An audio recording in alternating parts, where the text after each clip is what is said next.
Welcome to this explainer. Okay, today we are going to completely demystify the physical reality behind how our digital world actually moves.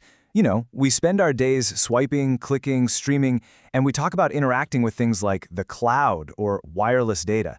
But let's be honest, those terms kind of make it sound like magic, right? Well, today we are stripping away the magic. We're going to look at the undeniable, physical, electrical reality of data transmission and see exactly how a simple shift in how we handle electricity led to literally one of the greatest infrastructure unifications in human history. Let's get into it. So our source material for this actually acts like a highly detailed, handwritten treasure map. It might sound like a chaotic web of arrows, acronyms, and scribbled notes, but it is an absolute masterclass. It perfectly maps out the exact journey of how human communication transformed from these clunky, totally separate systems into the sleek, unified digital universe we use today. And we're going to decode this entire blueprint together step by step. Because think about it, we interact with digital data constantly. You send a text, you stream a movie, you download a file. But have you ever stopped to seriously wonder what a text message or a video actually is in the physical world? I mean, when it leaves your phone, what form does it take? It's not just a floating concept in the air. It absolutely has to have a physical presence to travel from point A to point B. To answer this, we really have to look at the difference between the old analog world and the new digital one. Back in the analog days, things like a human voice or a live video feed were sent as continuous waves. They were literally mimicking the continuous flow of sound or light as a fluctuating electrical signal. But digital data, that's a whole different ballgame. Digital relies on coding things into tiny discrete bits, so whether you're dealing with a .txt file, an MP3, or an MP4 video, the whole shebang is being digitized and chopped up into millions of individual ones and zeros before it ever even leaves your device. Now here is where the micro-level hardware physics gets absolutely fascinating. Because those digital bits, they're not invisible fairies flying through the air. They are just electricity. When we talk about a 1 and a 0, it's purely a mechanical push of voltage. That's it. A digital 1 is simply pushed onto a physical wire as a positive 1 volt of electricity, and a digital 0 is pushed as a negative 1 volt. No magic, just +1, -1. That is the fundamental building block of the entire internet. And just to keep things perfectly clear for the machines trying to read these rapid-fire signals, 0 volt simply acts as the baseline threshold. If the electrical pulse hits above 0, boom, the receiving computer registers a 1. If it dips below 0, it registers a 0. This simple little threshold completely shatters the illusion of digital magic.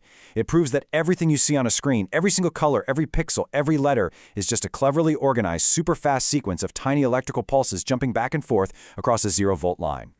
So if data is literally just a sequence of these tiny positive and negative electrical voltages, what exactly is happening on the physical wire when you call up your internet provider and upgrade your home to a 1 gigabit per second connection? Like, how does the actual physical reality match up with the marketing jargon? The brilliant realization here is that data rate really just means pushing those volts faster, right?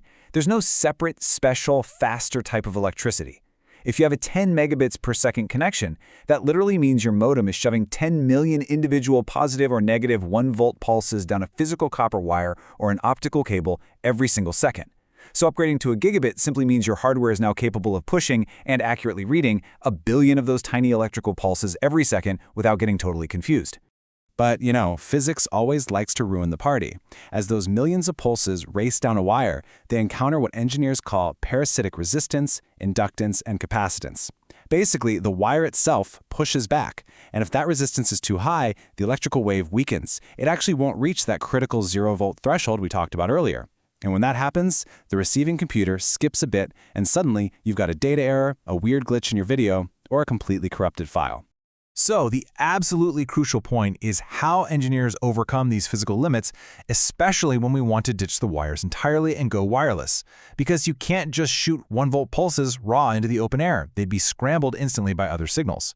To solve this, engineers used modulation. They basically attached those basic electrical 1s and 0s to a separate high-frequency carrier wave.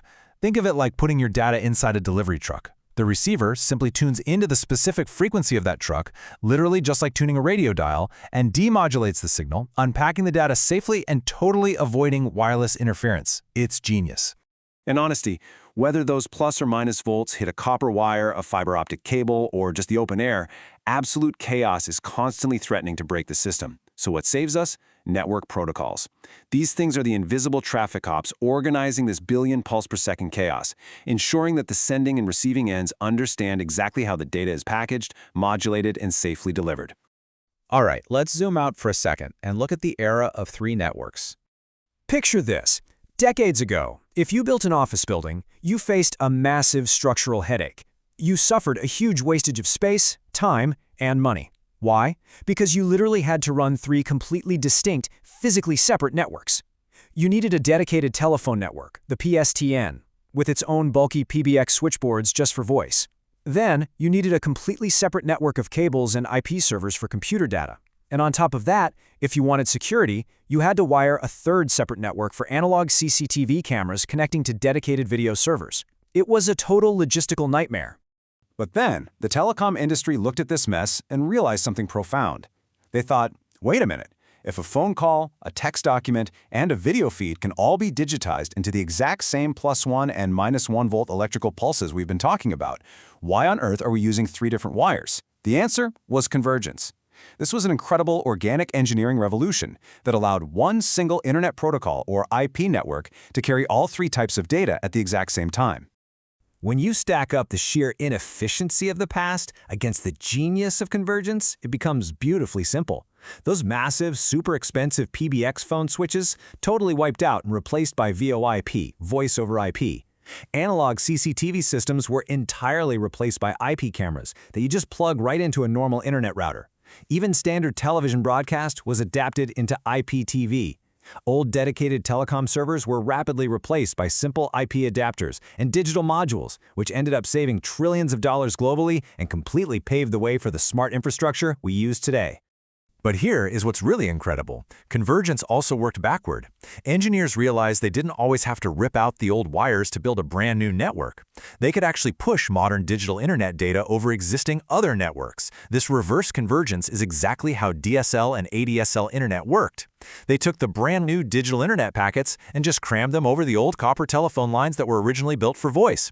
Or they used the thick coaxial cables laid down for cable TV to deliver high-speed broadband right to your house. They used the old physical medium to carry the new converged digital reality. Talk about a game changer. So we've gone from three disparate, clumsy networks down to a single, elegant stream of positive and negative voltages.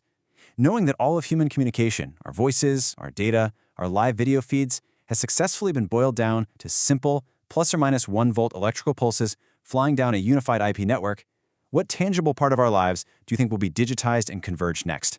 Could it be our entire physical environments through the Internet of Things, or perhaps even our biological data? It's a pretty fascinating thought to leave you with. Thank you so much for joining me for this explainer, and remember to keep questioning the magic behind the machines.